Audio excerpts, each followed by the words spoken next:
Amis, shalom à tous et à toutes, Bezrat Hashem, l'équipe de nuit, la Yeshiva Akdosha, Asherenu, Matov Chelkenu, Baruch Hashem, magnifique.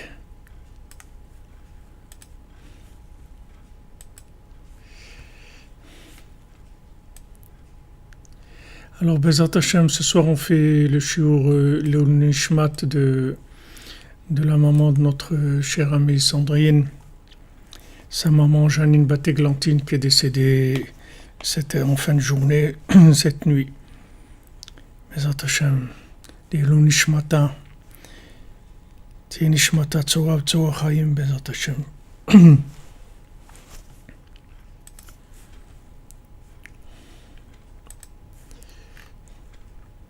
Aussi pour Leilu Nishmat de Yekutiel Avraham Siboni Ben Meir Verachel, que c'est son Yortzeit, c'est sa Askara aujourd'hui.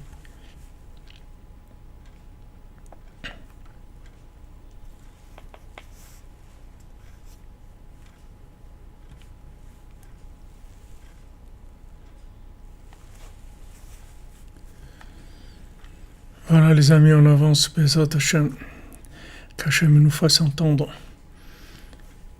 que des bonnes nouvelles, qu'on n'entende que du bien, Bezrat Hashem, qu'on nous donne que des nouvelles pour nous réjouir, Bezrat Hashem.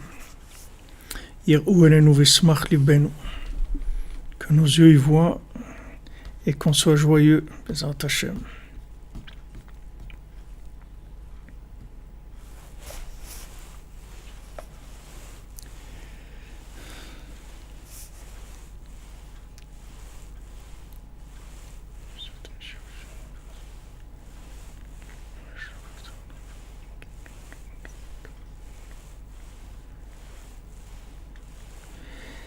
Alors hier on était arrivé dans le cours, dans le Sipurim Masiot, où la maman elle a parlé à sa fille, elle a mis en garde, elle lui a raconté exactement tout ce qui se passait et qu'est-ce qu'il y avait avec son père et qu'est-ce qu'il y avait avec son khatan.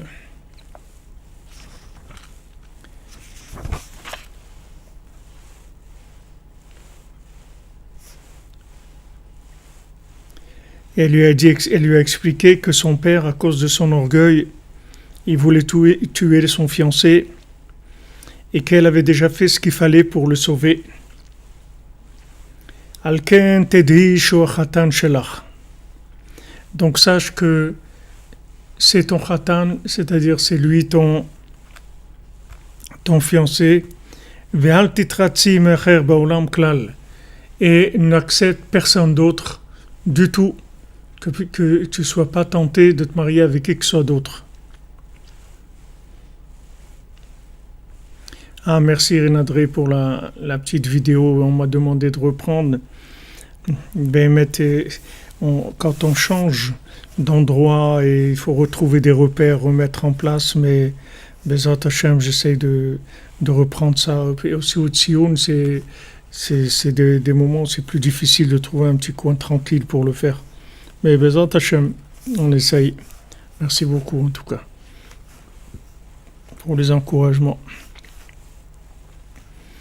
Donc elle l'a mis en garde, elle lui dit regarde, sache que ton fiancé c'est lui et n'accepte personne d'autre.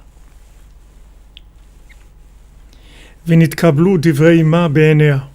Et elle a accepté les paroles de sa maman, c'est-à-dire elle a senti que c'était de la vérité. Et elle a été d'accord, elle a pris dans son cœur Kigam hi aïta yirat shamayim, parce que elle aussi c'était une fille qui avait la crainte d'Hachem. Ve'shibash badai tekayem kach. Elle a répondu à sa maman, elle a dit c'est sûr que je veux faire ça, comme tu as dit. Valcha bat azot ve'shalcha ktav al ben Berger el atfisa. Et la fille de l'empereur, elle a envoyé une lettre au fils du marchand en prison. Elle a dit regarde, moi je tiens bon avec toi, C'est-à-dire, moi, je tiens à toi et je suis avec toi. Ve'hu chatan shela. Et sache que c'est toi mon fiancé. Ve'shalcha lo kmo chatichat landkart. Elle lui a envoyé comme un morceau de carte du monde, un morceau de carte. Ve'tzira bo kol hamekomot she'achbia ima im aviv kanal. Et elle a dessiné sur cette carte tous les endroits où sa maman s'était cachée avec son père, avec le père du fiancé, chez Mashiva Edut, qui sont les sept points de témoignage, qui sont le puits, le mikvé, les étangs, la mer, les fleuves, la rivière. Chez Tsirabo Kmobor ou mikvé, elle a dessiné sur cette carte-là, elle a dessiné un puits, un mikvé, etc. Veizira auto meod meod, elle a mis en garde beaucoup. Chez Ishmor Aktav Azot meod meod, il dit fais attention, garde très précieusement cet écrit-là, Vechatma Atzma le Mata, et elle a signé en bas de cette carte qu'elle lui a envoyée.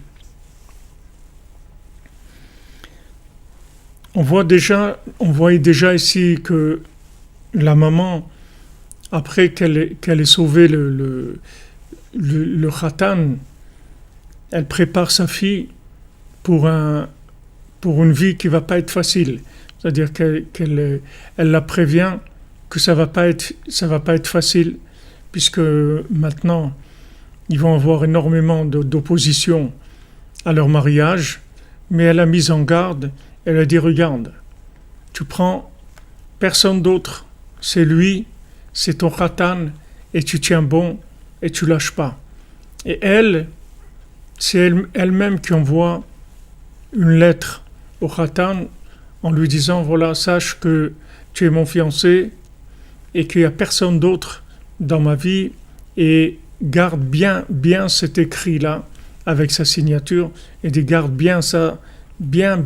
Faites très attention à ça. Et après va commencer leur aventure qui va pas être facile, mais Bezat Hashem, ils vont arriver comme chacun et chacune d'entre nous, Bezat Hashem. En fin de compte, on va tous arriver. Il faut juste s'accrocher avec la Emouna et on va tous y arriver. Parce qu'il y a une providence divine, on a une surveillance rapprochée, on a une aide des tzadikim, on a Rabbeinu qui marche devant nous, et c'est sûr qu'on va y arriver. Seulement, il y a des épreuves.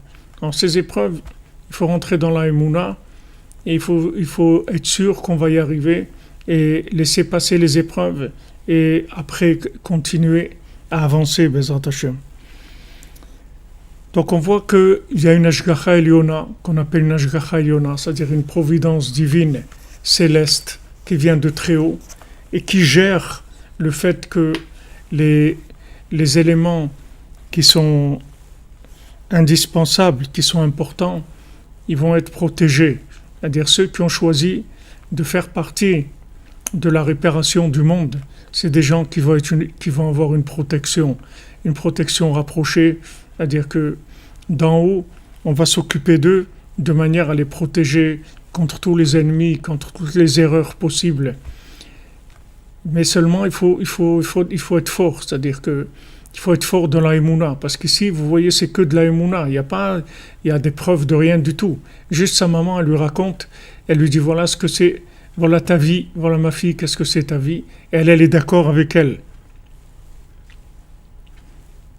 Elle est d'accord avec elle, et c'est elle-même qui écrit au fiancé et qui lui dit accroche-toi, garde bien ça, garde bien cet écrit que je t'envoie. Pourquoi ? Parce qu'elle sait que c'est lui qui est fragile en fait, que lui il est beaucoup plus fragile qu'elle, parce que les paroles de sa maman, elles sont rentrées dans son cœur et elle sait exactement que c'est lui et qu'il n'y a rien d'autre. Mais lui, il est fragile.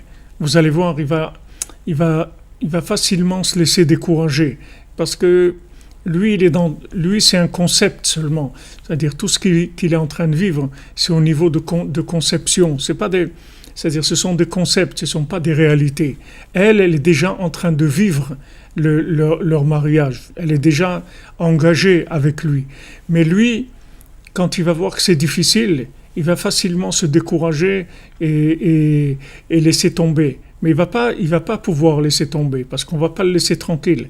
On va pas le laisser tranquille, mais il a besoin de beaucoup plus de protection qu'elle. Parce que elle, même si elle se laisse influencer à des moments, elle a des hauts, des bas, mais sur le principe même, elle lâche pas du tout. Elle s'accroche de toutes ses forces.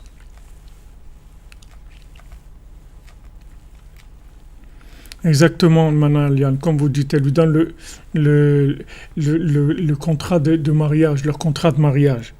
Oui, vous voyez, comme vous dites, Mademoiselle Frima, il lâche souvent.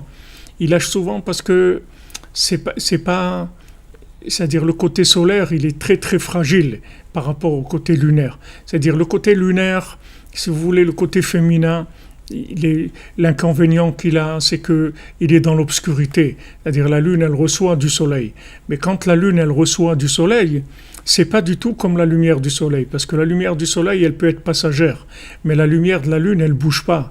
Une fois que la lune, elle a capté quelque chose, c'est les Olam Vaed, c'est-à-dire ça bouge plus, c'est terminé, c'est ancré, c'est une autre dimension complètement, parce que c'est du vécu, c'est du concret, c'est de la réalité, c'est du ressenti, c'est de l'évidence, c'est de la détermination. C'est tout ce que vous voulez comme définition de choses fortes.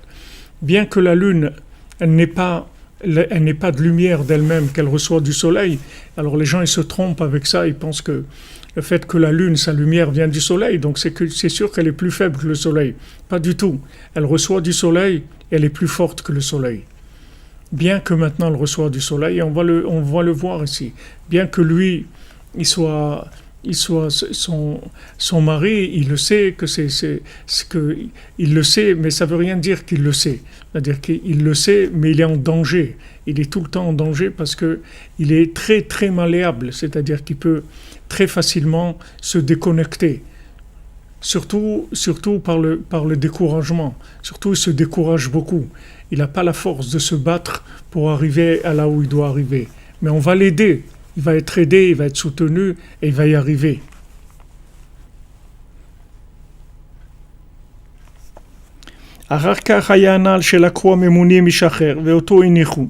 Donc après, qu'est-ce qui s'est passé avec le fiancé? Les bourreaux, ils ont pris quelqu'un d'autre et lui, ils l'ont laissé tranquille. Et il est parti. Il est allé jusqu'à qu'il est arrivé à la mer, à l'océan. Et il s'est installé dans un bateau et il est allé dans la mer. Et il y a une grande tempête qui est arrivée. Et le bateau a été emporté sur une rive dans laquelle il y avait un désert.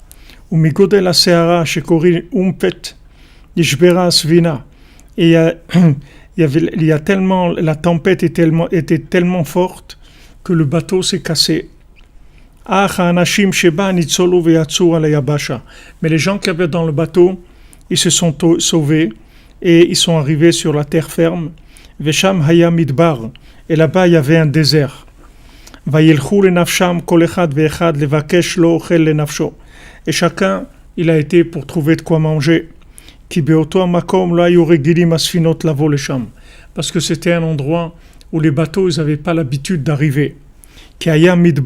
C'était un désert, c'est-à-dire un bateau, il n'arrivait pas intentionnellement là-bas. Ils sont arrivés parce que le bateau, il a dérivé. Mais sinon, ce n'était pas une destination qui était normalement des bateaux. Donc, comme ce n'était pas un endroit qui faisait partie des chemins habituels des bateaux, ils ne s'attendaient pas à ce qu'il y ait un bateau qui arrive pour les sauver. Ils ont été dans le désert pour chercher à manger. Ils se sont dispersés chacun vers là où il a été. Et le jeune homme en question, il a été dans le désert. Vaya olech veolech ad shenidrachek min asfar. Et il marchait, jusqu'à qu'il s'est éloigné de la rive. Veratza la chouve. Et il a voulu revenir vers la rive. Velo yachol. Il ne pouvait pas. Vekol ma sheratza la chouve. Nidrachek yoter veyoter. Plus il voulait revenir, et plus il se perdait. Ad shera shiev charlo la chouve. Jusqu'à qu'il a vu que c'était impossible de revenir. Vayeler bacher leler. Donc il est parti là où, comme on dit, là où l'emporte le vent. C'est tout. Il avait plus de destination claire en lui. Il avait plus de vouloir clair. Il s'est laissé emporter par la vie, par ce qui venait. Valach sham bamidbar. Il a été dans le désert. Vaya beyado keshet. Shaya matzil atzmo neged achayot raot shebamidbar. Et il avait un arc avec lequel il se sauvait, il se protégeait des bêtes sauvages qu'il y a dans le désert. Il a trouvé là-bas des choses à manger. Et il allait jusqu'à qu'il est sorti du désert. Il est arrivé dans un endroit qui était habité, c'est-à-dire un endroit libre. Saviv Shel Perot, c'est-à-dire c'était pas un endroit habité, mais c'était un endroit habitable, disons plutôt, parce qu'il n'y avait pas des gens, mais l'endroit il était déjà vivable, c'est-à-dire qu'il y avait de quoi manger, il y avait de l'eau, il y avait des arbres fruitiers. Vaya ochel mina perot veshata mina maim, et il mangeait des fruits et il buvait de l'eau. Venit yashev bedaato lishev sham misvari mechayav, et il s'est dit, je vais rester là, je vais passer ma vie ici. Qui blosé, caché l'olachouv et la yishuv. Parce que de toute façon, c'est dur pour lui de revenir vers l'endroit, la terre habitée. Umi yodea imiagia od le makom kazé. Et qui est-ce qui sait s'il va trouver un endroit comme ça? Imianiach hamakom azé veyelechlo. S'il laisse cet endroit et il s'en va, qui est-ce qui lui dit qu'il va trouver quelque chose qui ressemble à ça? Ou un endroit où il se trouve comme ça avec un petit peu de confort? Donc il s'est dit, voilà, moi je vais rester là et je vais passer ma vie ici. Mais puisque maintenant c'est bien pour moi ici. Il avait des fruits à manger, il avait de l'eau à boire. Et des fois, il sortait avec son arc et il attrapait des fois un lapin ou une gazelle. Vayalo basar lechol, il avait de la viande à manger. Gam ayatzad leatzmo dagim, il attrapait aussi des poissons. Kayasham dagim tovim meod, parce que là il y avait des très bons poissons. Betoch hamaim, dans l'eau. Vayitev beenav levalot sham yemechayam. Et ça lui a plu. Il s'est dit, c'est impeccable, je vais passer ma vie ici, c'est très bien, il n'y a pas de problème. Donc on voit que maintenant c'est sa vie qui commence maintenant, c'est sa recherche qui commence, et on voit que tout de suite il est pris en main et il se passe des choses, et le bateau il coule et lui il est sauvé. Il va dans ce désert et il se dit, de toute façon, il comprend que plus il veut s'approcher et plus il s'éloigne en fait. Et il a vu que ça serait impossible de revenir. Il a conclu que ça serait impossible de revenir. Et donc, la conséquence, c'est-à-dire, vous voyez dans les mots ils sont très expressifs, c'est-à-dire qu'ils expriment vraiment dans quelle situation émotionnelle il se trouve. C'est-à-dire il essaye de revenir, il n'arrive pas. Il essaye de revenir, il n'arrive pas. Et à un moment, il se dit, comment je vais revenir? Comment je vais faire pour revenir? Il veut faire tchouva, il veut revenir vers sa fiancée, il veut revenir vers la vie, il n'arrive pas. Alors, comme il voit qu'il n'arrive pas, va yeler ba'asher yeler, donc il va là où il va, c'est-à-dire il a plus de direction dans sa vie. Il est largué, comme on dit. Il est largué complètement. Il est lâché. Il n'a plus rien qui le tient. Donc c'est ce qui se passe. Vous voyez, c'est ce qu'on étudie en même temps dans la Torah 56, c'est-à-dire que Amalek, il attrape les gens comme ça, les gens qui sont largués, des gens qui n'ont pas un but clair. Elle lui a dit, garde bien cet écrit-là. Fais très attention à ce que je t'envoie, ce papier-là que je t'envoie avec la carte. Fais très attention, garde bien ça, parce que elle sait qu'il est fragile. Elle sait que leur vie est fragile et que ça va être une très grande aventure. Ça va pas être quelque chose de facile du tout. Ils vont y arriver, Bezat Hashem, mais ça va pas être facile du tout. Donc lui, les épreuves, elles commencent et il se trouve dans un désert. Il se trouve dans un monde où il ne comprend rien. Il ne comprend rien à ce qui se passe. Il comprend rien à ce qui se passe. Il comprend pas comprend pas l'école, il comprend pas ses parents, il comprend pas les gens, il comprend rien du tout. C'est pas du tout. La personne ne sait pas ce qu'elle fait ici, elle comprend rien du tout. Maintenant, plus elle veut essayer de se rapprocher d'elle-même, essayer de découvrir un petit peu ce qu'elle a, ce qu'elle est, de trouver un petit peu son originalité, de trouver un peu son intimité, quelque chose de. Et plus elle s'éloigne, elle voit qu'elle s'éloigne, elle s'éloigne jusqu'à un moment, il se dit, je vais vers quoi là? Bon, je vais aller là où le vent m'emporte, c'est tout. Le vent, c'est-à-dire la mode, le courant, voilà. Quelqu'un lui dit, bon, on va faire ça, ok, on va aller là, on va faire des études comme ça, on va habiter là-bas, on va faire ci, on va faire. Voilà, Yeler, Hacher, Yeler, Vacher, Yeler, c'est-à-dire, Vayaler, Pacher, Yeler, c'est-à-dire que, pas Lech Lecha, il fait Vayaler, Vacher, Yeler, c'est-à-dire, il se laisse emporter par le courant de la vie, parce qu'il est largué complètement. Pourquoi il est largué? Parce qu'il n'arrive pas à revenir. Il n'arrive pas à revenir vers lui-même. Il n'arrive pas. Il se trouve dans un désert, c'est-à-dire dans un monde qui est désertique, dans lequel il n'a pas de repères. Il ne trouve pas des repères. Il n'a pas trouvé encore le tzaddik. Il n'a pas trouvé son âme. Il ne sait pas exactement ce qu'il fait là. Et il va là où il va. C'est-à-dire il n'est pas tenu, vous voyez. Même qu'il a cet écrit de sa fiancée et tout, elle lui a donné des forces, elle lui a dit des mots très forts pour l'aider, mais vous voyez qu'il n'a pas la force. Il essaie de revenir vers lui-même, il n'arrive pas. Donc il se laisse aller. Et dans ces moments-là, bon, il trouve un petit havre, un petit oasis de vie, à peu près tranquillo, comme on dit. Un petit truc peinard, comme on dit, tranquille, quoi, pas trop vite le matin, et c'est doucement le matin, pas trop vite le soir, je ne me rappelle plus comment on dit, mais voilà, tranquille, quoi, pas terrible, il n'y a rien de spécial, il n'y a plus d'idéal, il n'y a plus rien du tout. Il a trouvé de quoi manger, trouvé de la viande, trouvé des poissons. Et là-bas, il y a des poissons extraordinaires. Rabbi nous dit, dans cet endroit, il y a des poissons extraordinaires. Les poissons, c'est les neshamot des tzadikim. Quand on dit que les neshamot des tzadikim, les âmes des tzadikim, elles viennent dans les poissons, et particulièrement les poissons de Shabbat. C'est pour ça qu'on achète du poisson pour Shabbat, parce que dans le poisson de Shabbat, il y a souvent des âmes de tzadikim qui viennent pour nous aider. Donc, Rabbeinu, il dit qu'il y a Sham Dagim Tovim Meod.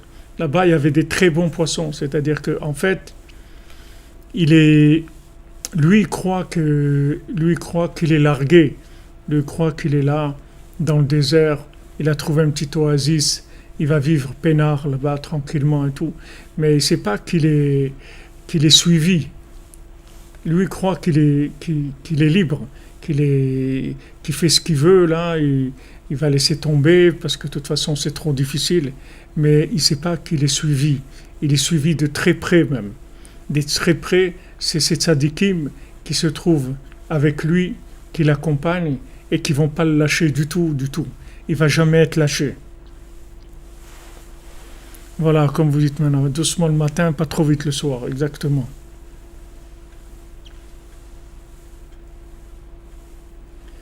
Bien sûr, bien sûr que Ève, ce que vous dites, que chacun se trouve dans ce conte, c'est notre histoire.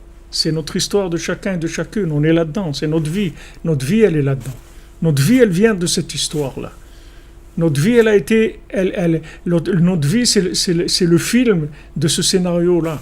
On a vécu chacun et chacune ce scénario. C'est pour ça que ça nous parle, parce qu'on sent très fort que c'est notre vie. Et Rabbeinu vient et nous raconte notre vie, en fait. Mais il nous raconte de façon tellement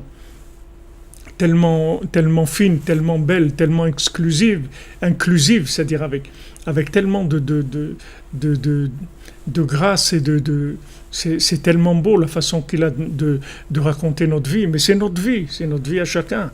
Maintenant, on est dans la cordonnerie, au Hachem, on est chez Rabbeinu, mais d'où on vient, où on était, combien de fois dans notre vie on a baissé les bras, on s'est dit, bon, de toute façon, j'ai trouvé une petite planque, une petite vie tranquille, ça va quoi, qu'est-ce qu'on va, il ne faut pas non plus trop en vouloir, il ne faut pas trop en faire, parce que il vaut mieux assurer un petit peu plutôt que d'aller à l'aventure, etc. Donc ça vient du fait qu'il a perdu ses repères complètement et il se laisse aller. Et dès qu'il y a une proposition de quelque chose, alors il y va. Maintenant, il a trouvé un endroit qui est plus ou moins tranquille. Il se laisse aller. Merci Christophe Dair. Hachem te bénisse. Que tu sois béni aussi. J'ai reçu des gens de Montréal qui m'ont parlé de toi, qui sont là au centre Breslev, qui m'ont dit que c'était quelqu'un d'extraordinaire et d'exceptionnel. Alors je leur ai dit que je le sais déjà, je ne le connais pas physiquement, mais je le sais. Exactement, il y a une subtilité, comme vous dites, impressionnante, il y a une lecture dans la lecture, tout à fait. Il y a une musique dans la lecture, il y a une mélodie dans la lecture.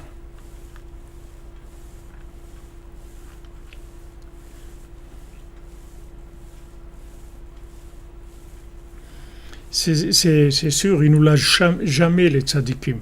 S'il nous avait lâché, on ne serait pas là où on aurait été. Voilà, il a trouvé un petit oasis. Chacun essaie de trouver des oasis dans la vie. Il a cru qu'elle allait trouver un oasis. Une petite planque comme ça, tranquillo, petit boulot, truc sympa, et voilà, un petit cercle d'amis.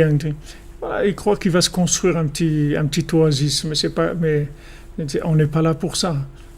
On doit avancer. Et Hachem, il fait qu'on va avancer. Et ces tzadikim, ils sont là, autour de nous, et nous surveillent de très très près. On est surveillé de très très près. Notre vie, elle est surveillée de très près par les tzadikim. Ils nous protègent, ils nous bénissent, ils nous orientent, ils nous empêchent de chavirer, de tomber dans des choses. Et quand on a des fois besoin un peu de repos, alors ils nous laissent quelque temps, ils nous laissent prendre des forces et tout, et après on repart. Comme le Mishkan, vous voyez le Mishkan, comment c'était le Mishkan? À chaque fois, il le démontait et il le remontait. Il le démontait, Mishkan bebinyano, Mishkan bechorbano, à chaque fois il démontait le Mishkan et il partait, après il remontait le Mishkan.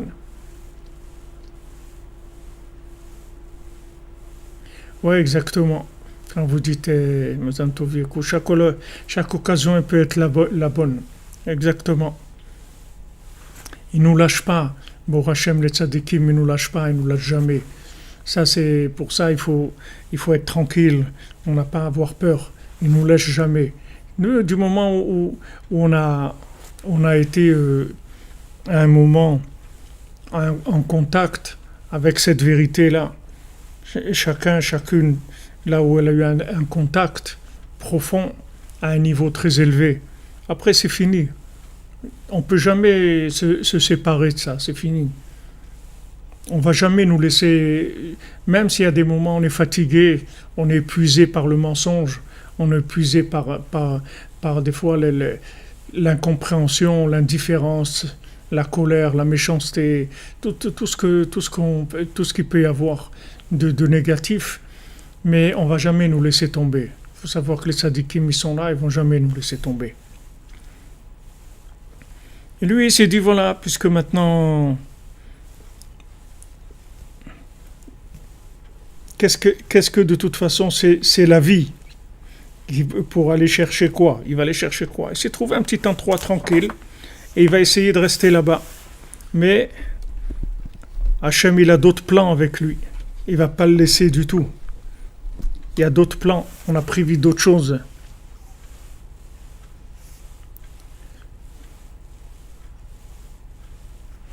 Ouais. Bon, Hachem, Ashrenu. Mais avant d'arriver là, la cordonnerie, it's a long way from home. C'est pas combien il faut passer. Combien chacun et chacune doit passer. Combien on a passé par des montagnes russes, par des hauts, des bas, des moments tellement difficiles et tellement d'angoisse et de peur et de déception, d'obscurité, de ponts étroits, très étroits.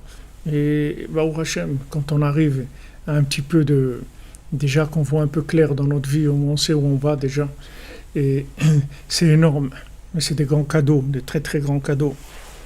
Il y a des gens qui sont perdus, la plupart des gens ils sont perdus, ils n'ont même plus la force de chercher quoi que ce soit, et il y a des gens qui sont perdus, il faut aller les chercher, il faut aller les attraper, il faut les tirer parce qu'ils sont perdus. Alors maintenant on retourne chez l'empereur. Puisque maintenant lui il était tranquille, et il pensait que le fils du marchand il a été éliminé. Maintenant il s'est débarrassé de lui. Parce que l'empereur il a pensé que son jugement a été appliqué et que le fils n'est plus dans le monde.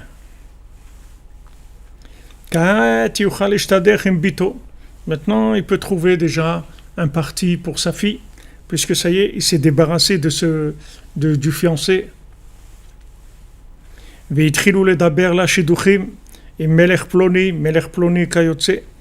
ont commencé à lui proposer des parties avec un tel roi, un autre roi. Et il lui a fait un jardin, c'est-à-dire quelque chose de beau, où elle était installée là-bas. Elle a pris avec elle des filles de ministres pour qu'elles soient avec elle. Elle s'est installée là-bas. Elle faisait de la musique. Merci Isram.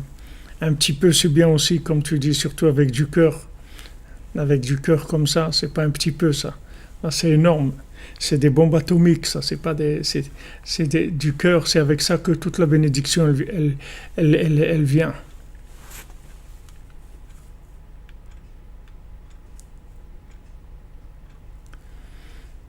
C'est vrai qu'à chaque fois on nous rattrape.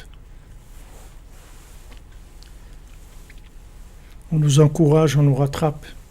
Mais vous voyez que il y a des forces négatives, ils attendent que ça.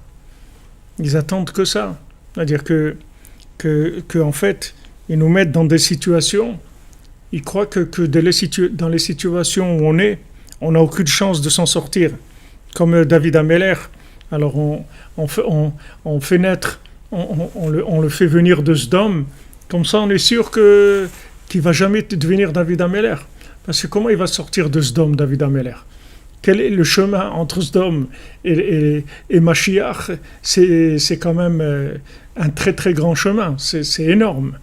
Donc une fois que le Satan il a accusé l'âme et il l'a empêché d'arriver, c'est-à-dire de naître dans ce monde et d'être proche de sa destination, c'est-à-dire de sortir proche de son endroit. Parce que là aussi, vous voyez, qu'est-ce que c'est ce couple-là, le couple messianique? Regardez quelle vie c'est. Ça commence bien, comme on dit. Regardez déjà le début. Ça, c'est des jeunes gens, c'est des adolescents. Regardez déjà comment ça commence, déjà. Comme on dit, ça commence bien, c'est-à-dire l'histoire, elle commence bien. Mais avec chacun et chacune d'entre nous, c'est la même chose. C'est-à-dire le Satan, il essaye d'accuser, de nous faire naître et de nous faire évoluer dans des milieux, dans des endroits qui n'ont rien à voir avec nous. Mais c'est-à-dire c'est tellement loin de nous-mêmes qu'il est sûr qu'on n'a aucune chance de s'en sortir. Donc c'est ce qu'il dit. Une fois que maintenant il a appliqué le jugement, alors il est tranquille, il a dit maintenant je me suis débarrassé de lui, c'est terminé. C'est-à-dire il n'a aucune chance, c'est terminé, on a terminé avec lui. Mais il ne sait pas du tout ce qui est en train de se passer. Il ne sait pas du tout dans le background qu'est-ce qui est en train de se passer, combien il y a de tzadikim qui travaillent, combien la Shrina elle travaille, tous les tzadikim qui travaillent pour protéger ces âmes et pour les suivre de près, même dans leur exil, là où elles sont, même si elles sont dans Sdom, et les tzadikim ils les suivent de près. C'est pour ça que Avraham Avinu, il a dit à Hachem, mais s'il y a des tzadikim, tu vas quoi? Tu vas détruire tout le monde. Mais il y a des tzadikim qui les protègent. Et après, en fin de compte, il n'est pas arrivé au bout de sa plaidoirie, mais il a beaucoup avancé. Il a fait beaucoup avancer les choses. C'est-à-dire toutes ces plaidoiries, en fait, de Avraham Avinu, c'est ce qu'on est en train de vivre, chacun et chacune d'entre nous. C'est-à-dire que Avraham Avinu, il plaide pour les âmes qui sont emprisonnées dans Sdom. Il plaide pour elles. Il dit, mais attends, s'il y a 50 tzadikim, alors tu veux quoi? Tu vas détruire toute la ville? Alors s'il y a 50 tzadikim, alors c'est sûr que non. Et s'il y a 40, et s'il y a 30, et s'il y a 20, et s'il y a 10, et après il s'est arrêté. Mais il aurait pu continuer. Il aurait pu continuer. Il aurait pu continuer jusqu'à 1, et même 1, il aurait dit, bon, même s'il n'y a pas là-bas vraiment un tzaddik, mais il y aura quelqu'un de leurs enfants qui va se rapprocher du tzaddik. Mais Avraham Avinu, il n'a pas eu la force d'aller plus loin que 10. Mais toutes les étapes qu'il a passées de 50, 40, 30, 20, ça nous a aidé énormément, parce que, en fait, il a négocié le tarif de la délivrance, si vous voulez.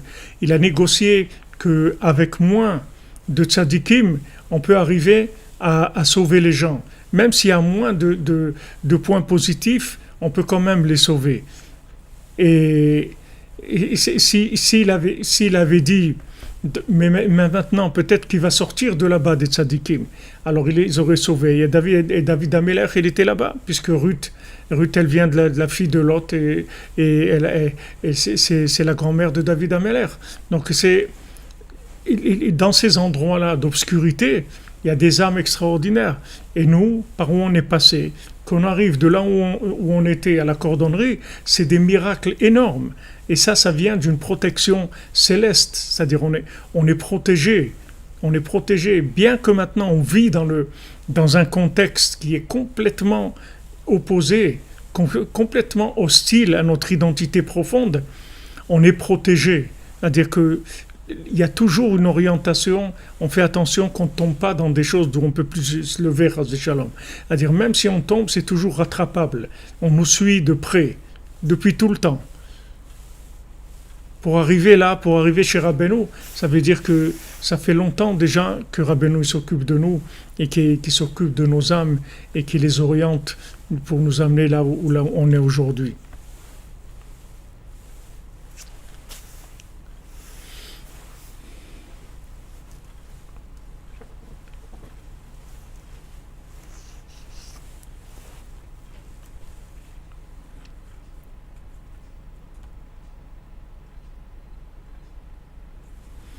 Ah, merci Yehuda. Ouais, le Satan, il sépare exactement. C'est-à-dire, il essaye d'éloigner les gens de leur endroit, de leur identité. Bonjour, Madame Amselem. Content de vous voir. Buenas noches. Mucha salud y alegría.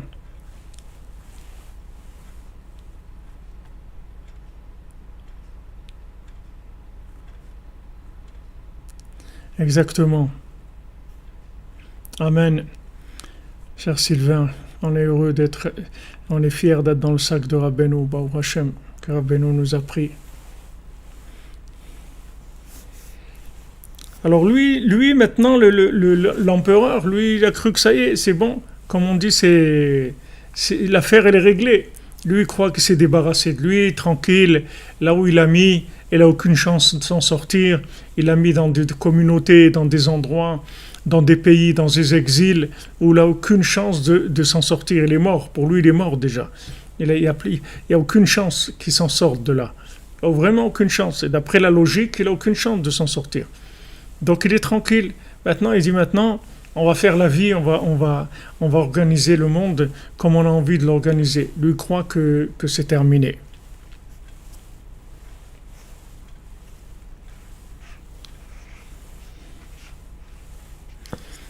Oui, Rabbi Yehuda. Oui, Rabbi Yehuda, c'est sûr qu'on appartient au tzaddik, qu'on appartient à Hachem. Il nous a sauvés, il nous suit de près depuis longtemps. Seulement, si vous voulez, c'est très très fin parce que le tzaddik, il ne peut pas nous sortir avant qu'on soit arrivé à une maturité pour pouvoir supporter supporter l'air du monde avec la conscience de la vérité. C'est une recherche. Oui. C'est comme si vous prenez un bébé prématuré. Quand il sort prématuré, il a besoin de beaucoup d'assistance, beaucoup de choses, parce qu'il ne peut pas supporter l'air du monde. Maintenant, la vérité, c'est la même chose. Pourquoi maintenant le tzaddik, il nous révèle pas ce qu'on est vraiment? Il nous révèle pas la vérité depuis notre enfance ou notre adolescence. Chacun, quand il a commencé, chacun là où il a commencé dans sa vie, c'est parce que c'est pas évident d'assumer ça au point de vue social, et c'est pas évident. C'est-à-dire que ça demande beaucoup d'efforts. Vous voyez, comme on a raconté sur Rabbi Nathan et tout, ça demande des efforts énormes pour socialement arriver à vivre sa vérité dans la société. Il faut beaucoup de force. Donc, chacun, le tzaddik, il sait exactement quand il a la maturité pour pouvoir sortir à l'air du monde. Et sans se faire attaquer, c'est impossible, mais sans se faire chas v'shalom détruire. Une fois que le tzaddik il sait que la personne elle va tenir, alors là il lui fait prendre conscience de la vérité. Et c'est comme ça chaque étape de la vérité dans notre vie. C'est pas qu'Hachem il veut pas nous montrer la vérité, Hachem il veut nous montrer les plus grandes vérités du monde. Seulement il veut qu'on soit capable de les assumer, parce qu'une fois qu'on est conscient, alors notre vie change, notre façon d'être change. Et maintenant, on est en décalage avec le décor. On est très décalé par rapport au décor. Alors avant de se remettre en harmonie avec le décor et que le décor nous accepte, c'est pas évident du tout. Donc il y a un calcul, il y a un calcul qui est quelque chose de divin, où le tzaddik qui sait exactement quand est-ce que quelqu'un est prêt à naître. Il y a des gens qui sont prêts à naître à l'âge de 5 ans, il y en a à l'âge de 15 ans, il y en a de 30 ans, il y en a 50 ans, il y en a 70 ans. Chacune l'âge où elle peut naître sans être détruit par les virus qu'il y a autour, c'est-à-dire tous les virus de la société, tout le contexte, tout le côté contextuel, que ça n'attaque pas la vérité.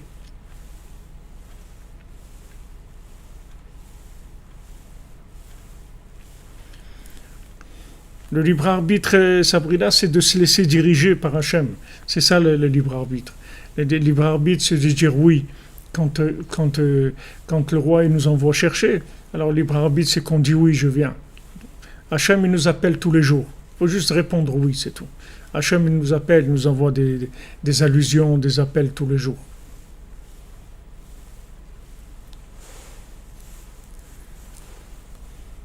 Merci Yehuda. Ensemble, on est là, ensemble, on travaille ensemble. On travaille ensemble dans la yeshiva, on est là pour attirer le souffle du tzaddik, faire descendre les enseignements du tzaddik pour pouvoir avancer et faire avancer le monde. Voilà, exactement, Menana, vous dites les choses plus clairement. En fait, il agit en fonction de ce qu'on est capable d'encaisser. Exactement. Si maintenant on est capable de supporter, comme Rabbi Nathan, que Rabbeinu le prévient, elle lui dit ça va pas être facile ton histoire, ça va pas être une partie de plaisir, mais tu vas y arriver, parce qu'il voit qu'il est capable. Mais il avait quand même 22 ans, Rabbi Nathan. 22 ans à leur époque, c'est comme si vous dites 70 ans aujourd'hui. Mais il a vu qu'il était capable, ça y est. Il était capable de vivre en porte-à-faux par rapport à la société, par rapport au milieu dans lequel il était. C'est-à-dire, il était capable, il était blindé déjà. Il avait 22 ans, mais il a souffert énormément, mais il a tenu. Il était déterminé, il n'y a personne qui pouvait le bouger. Donc ça, Rabbeinu, il a vu. Et c'est comme ça pour chacun d'entre nous. C'est-à-dire on nous révèle des vérités qui nous concernent en fonction de notre évolution dans les récipients, c'est-à-dire récipients principalement, c'est la confiance en soi. C'est pour ça que je vous parle toujours de ça. C'est-à-dire si vous avez confiance en vous, plus vous allez avoir confiance en vous, plus on peut vous révéler des grandes vérités par rapport à vous-même, parce que vous êtes capable de les assumer. Vous êtes capable de les assumer. Regardez lui, il assume rien du tout, ce bonhomme-là, le jeune là où il est maintenant, il assume rien. Et pratiquement toute l'histoire, vous allez voir qu'il assume rien du tout. Il n'a pas de force du tout. Il se laisse complètement entraîner dans tout ce qui vient. Il n'a pas de force, mais il a du cœur. Vous allez voir comment il pleure, comment il cherche. Il a du cœur, mais il n'a pas de force. Il n'a pas de force socialement pour dire allez, j'y vais. C'est quoi ça? On veut me prendre ma fiancée, allez, j'y vais et tout. Non, à chaque fois, il faut qu'il passe par des choses terribles pour arriver à revenir sur son chemin, c'est-à-dire à se responsabiliser, c'est-à-dire prendre sa responsabilité par rapport à la vérité, la responsabilité qui lui incombe par rapport à la révélation de la vérité qu'il a. Parce qu'il y a une révélation. Avant, ils étaient copains à l'école, tout ça, ok, mais maintenant, ça y est, il lui a dit, je suis ta fiancée. Donc, il faut qu'il prenne ses responsabilités. Et ça, c'est très dur pour lui. Très, très dur. Il n'a pas la force. Alors, vous voyez comment c'est juste. C'est-à-dire que tout va se faire de justesse. Et c'est la même chose avec nous tous, c'est comme ça. C'est-à-dire tout se fait de justesse. Comme la sortie d'Égypte, de justesse à la dernière minute. Mamage, dernière minute. C'est comme on dit, dakatishim, c'est-à-dire dernière minute, allez, tac, on sort. Et nous, c'est comme ça. C'est-à-dire on nous laisse. Et à dernière minute, allez, on nous sort. Parce qu'après, il faut assumer les choix. Les choix, ils sont très agréables au début, parce qu'il y a beaucoup d'idéal, il y a beaucoup de lumière et tout, il n'y a pas de problème. Mais après, il faut assumer le retour de manivelle. Après, il faut assumer les conséquences, surtout sociales, des choix. C'est pas évident du tout.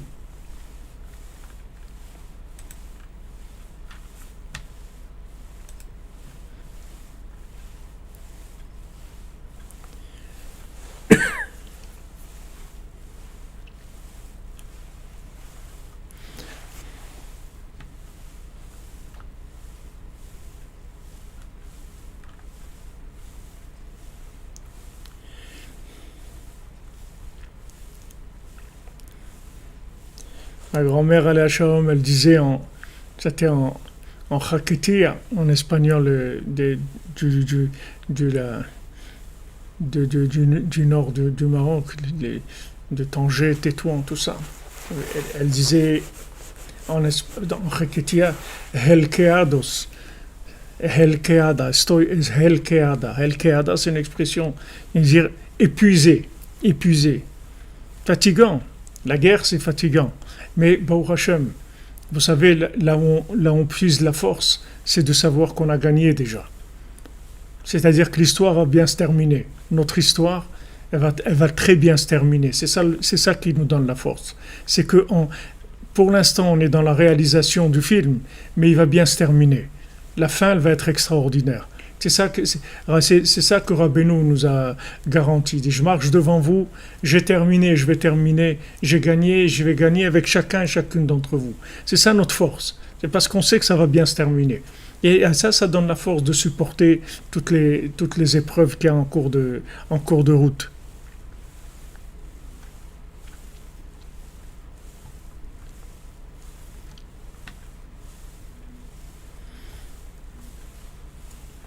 Assumer, ça veut dire accepter. Dans assumer, il y a accepter, mais il y a plus que accepter. Il faut agir. Accepter, c'est passif, mais c'est assumer, ça veut dire que on fait ce qu'il y a à faire.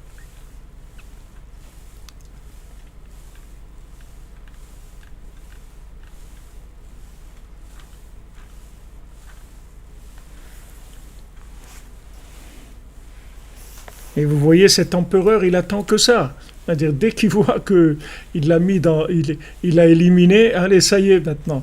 Maintenant, il va commencer à faire sa fête comme il a envie. Il va essayer d'organiser comme lui, il a envie. Alors maintenant, la jeune fille, la fiancée, elle était là-bas avec ses amis et elle faisait de la musique. Comme les jeunes filles de riches, les jeunes filles d'empereurs, c'était l'empereur du monde. Donc il y avait tout ce qu'il y a de plus extraordinaire dans leur maison. Tout ce qu'on lui proposait maintenant, la jeune fille, des parties, elle disait, j'ai pas du tout envie, je suis pas intéressée. Elle ne veut pas parler de mariage. Elle dit, il faut que celui même qui est concerné, qu'il a qu'à venir. Parce que bien sûr, elle voulait retrouver son fiancé. Si maintenant elle dit, je ne veux pas me marier du tout, alors même lui, quand il va se présenter, il ne va pas arriver à la rencontrer. Donc elle dit, moi je veux voir celui qui le préposé lui-même, qu'il a qu'à venir. Et elle connaissait très très bien la musique, la mélodie.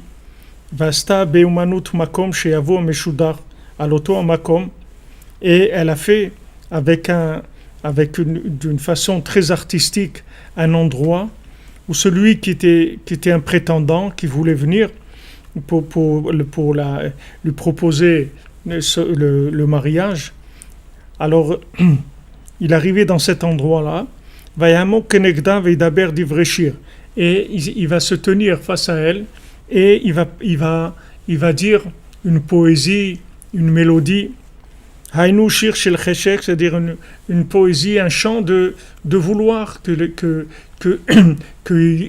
désir, qu'il désire se marier avec elle.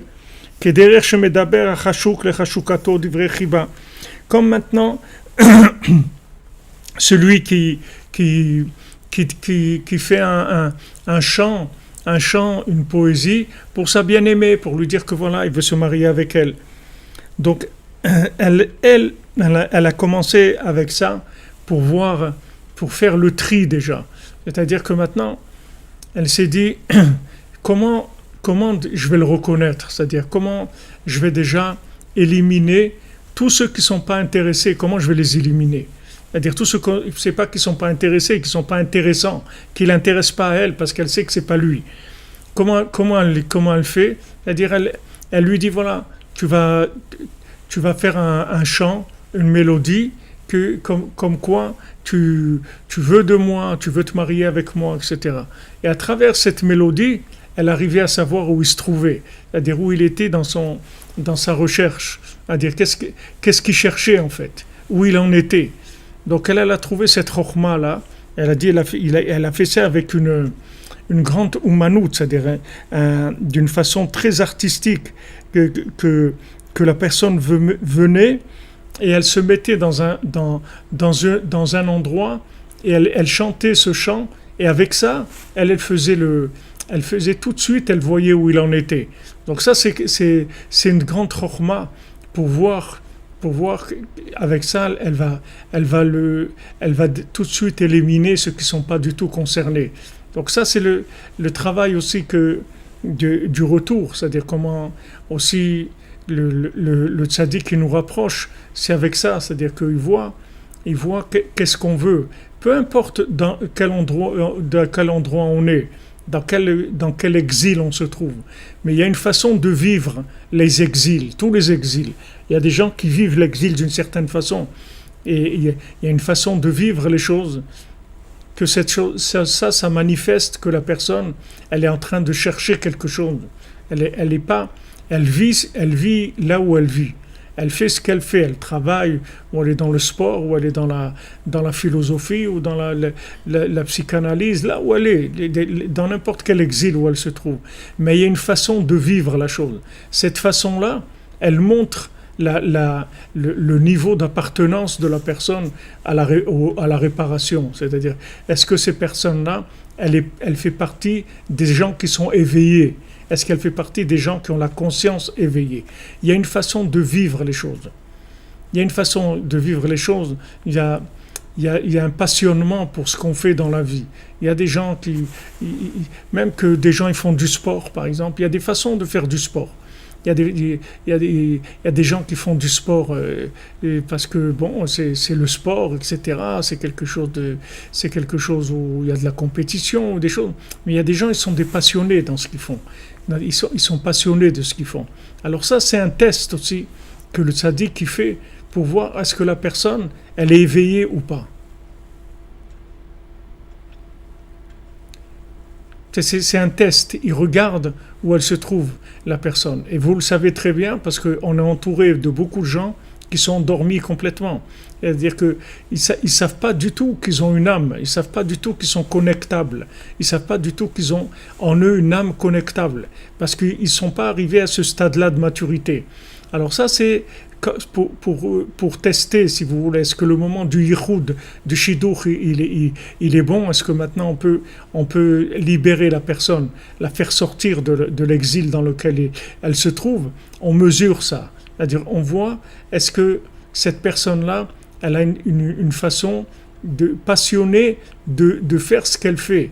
Là où elle est, peu importe là où elle est, ça n'a pas d'importance dans quoi, mais elle vit la chose avec de la passion, avec de l'idéal, avec de la passion. Ça, c'est un signe que la personne elle est réveillée. Et si la personne elle vit comme un robot, c'est-à-dire elle exécute des tâches et bon, parce qu'il faut faire ça ou faire ci, mais il n'y a pas de cœur, il n'y a pas de passion, ça veut dire qu'elle n'est pas prête du tout à la connexion. C'est-à-dire que ça va être dangereux pour elle, on ne peut pas la libérer parce qu'elle est endormie. Donc ça va être très très très très dur pour elle et ça sera au-dessus de ses forces. Il faut être réveillé, vous comprenez? Voilà exactement.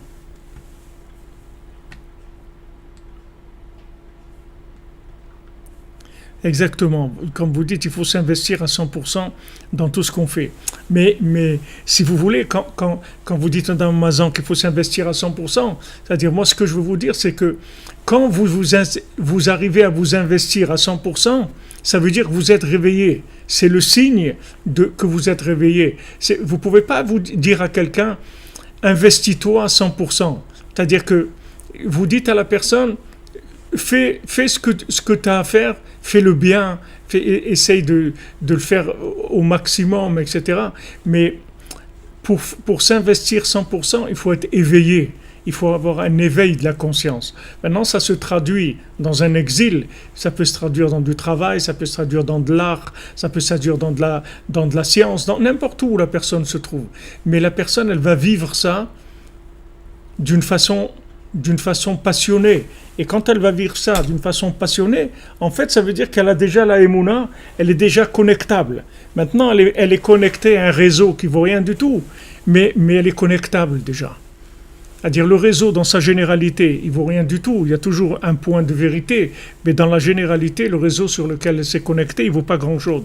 Donc après, si maintenant on voit qu'elle est connectable, qu'elle est prête à se connecter, alors là, on lui montre la vérité, et là, elle commence à avancer. Mais sinon, on ne peut pas montrer avant. Voilà, exactement. Vous comprenez, Madame Toviekouk, le niveau, il faut qu'on le choisisse pour la suite, parce qu'après, il va y avoir des conséquences.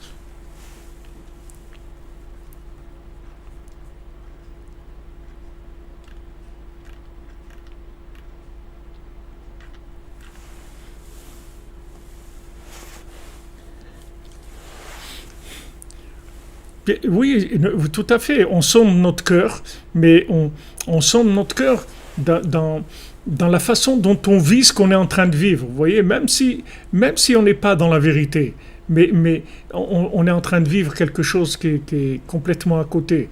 Mais l'approche qu'on a, ça va témoigner de la grandeur.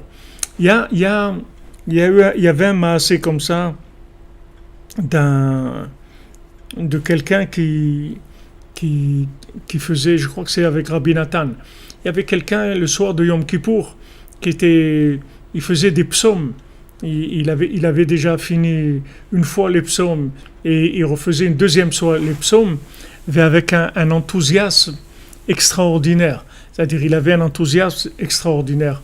Alors, Rabbi Nathan, il a entendu cet homme-là faire des psaumes et il a dit, Breslever, il dit, un cœur comme ça, il faut l'amener à la source. C'est-à-dire, il faut le rapprocher de Rabbeinu.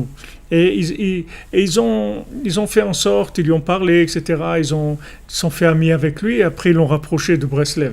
Parce que quand Rabbi Nathan il a vu quelqu'un avec un cœur comme ça dans la prière, il a dit c'est dommage qu'il ne soit pas chez Rabbeinu parce qu'il va décupler complètement ses capacités, parce qu'il va arriver à la source. Donc c'est ce qui se passe, c'est-à-dire que quand maintenant le tzaddik il voit qu'on est capable de faire des choses avec de la passion, avec du cœur, alors ça veut dire qu'on est prêt pour un engagement de façon dévoilée, c'est-à-dire on est prêt pour le dévoilement, c'est-à-dire on peut commencer à s'investir dans le service divin mamash. Alors Bezrat Hashem, bonne journée les amis, voilà, on a préparé la journée, elle est déjà prête, maintenant on va la vivre dans la joie tranquillement avec des bonnes nouvelles.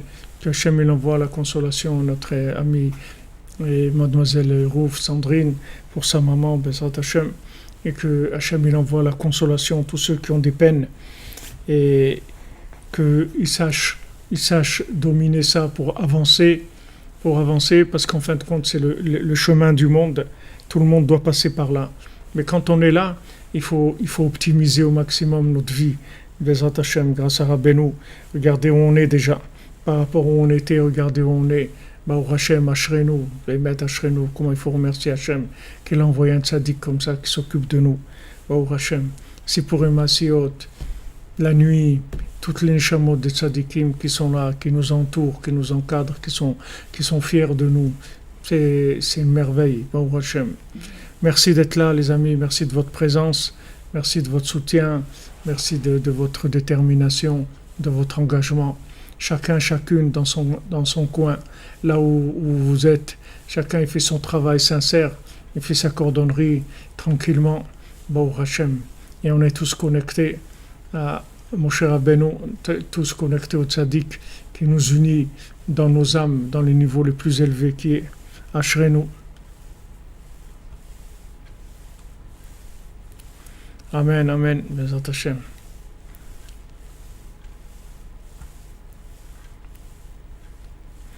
Amen, vous aussi soyez bénis, tous ceux de la cordonnerie, tous les cordonniers du monde, soyez bénis.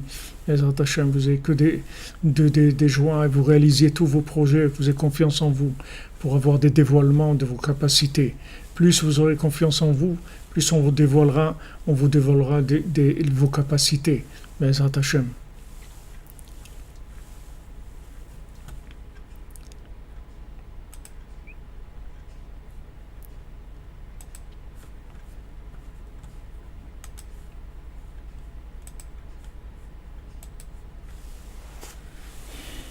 Voyageur sera sauvé, son bâton triomphera.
Oh, et du bateau, les voyageurs de la mer, à Rabarbarbarkhana, leur voyage ils racontèrent. Oh, et du bateau, les voyageurs de la mer, à Rabarbarbarkhana, leur voyage ils racontèrent. Cette vague qui a coulé, qui a noyé le navire, sur sa crête a scintillé, on l'a vu, on peut le dire. Comme la flamme d'un feu blanc, le navire a coulé vraiment. Comme la flamme d'un feu blanc, le navire a coulé vraiment.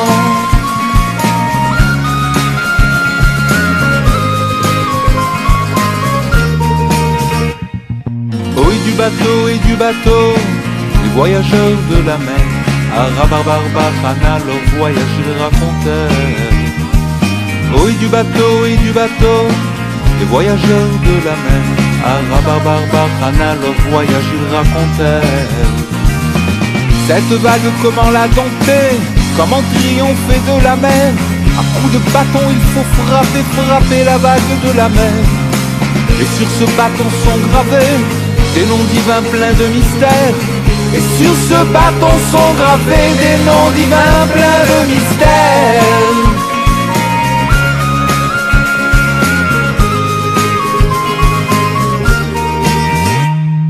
Oui du bateau, les conquérants de la mer. Et Rabarbarbachana, dévoilez-nous ce mystère. Oui du bateau, les conquérants de la mer. Et Rabarbarbachana, dévoilez-nous ce mystère. Je suis venu dans un rêve au Tzaddik Rabbi Nachman, demander qu'il vous révèle dans son Likut Moharan tous les mystères de la mer, et mes énigmes s'expliquèrent. Tous les mystères de la mer et mes énigmes s'expliquèrent. La vague bien sûr c'est le Satan, et le bateau c'est notre odeur. Le feu blanc c'est un menteur, un ange tricheur et profane. Pour tromper l'homme il se déguise en innocence et en candeur. Il attire la bise et le grise et il veut couler son honneur.